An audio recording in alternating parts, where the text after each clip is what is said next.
Ушул Кадыр кечесинде бардык дуалар кабыл болот.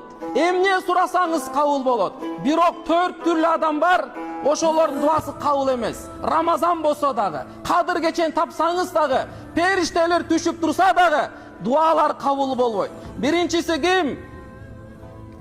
Биринчиси шарибул хамр, дайыма арак ичип жүргөн, кумар, жаман шарап ичип жүргөн адам.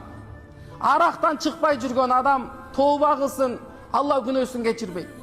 Экинчиси катиур рахм, тууганчылык мамилени үзгөн адамдар. Тууганчылык менен мамилени үзбөш керек. Ал жакшыбы, жаманбы, Алла сени тууган кылып койгон. Ошондуктан туугандар менен мамилени үзбөй, ким урушуп кеткен болсо, тарынып жүргөн болсо, мына Рамазанда кечирбесең, Рамазанда достошпосоң, качан достошосуң? Ошондуктан Кадыр түнгө чейин баарыбыз тең туугандарыма кечирим сурап коелу.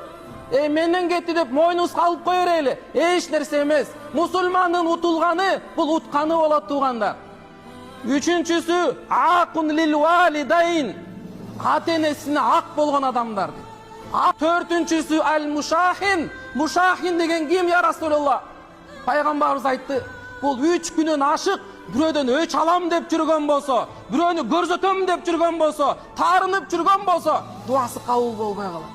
Ошондуктан туугандар, келгиле, Рамазан айы, сабырдын айы, Рамазан айы, кечиримдүүлүктүн айы. Ушул айда сабыр кылбасак, ушул айда кечирим сурабасак, туугандар, кайсыл айда сабыр кылабыз? Шайтандарды Алла кишендеп салды бардыгын. Мурунку Рамазандан тышкары көп жакшы амал кыла албайт элек, шайтан азгырып аткан эле. Азыр шайтандар жокко туугандар. Келгиле, шайтандар жокто, кечирим сурап мамилелер оңдолалы. Кадыр түндү буйруса, баарыбыз тең жакшы тосконго аракет кылалы.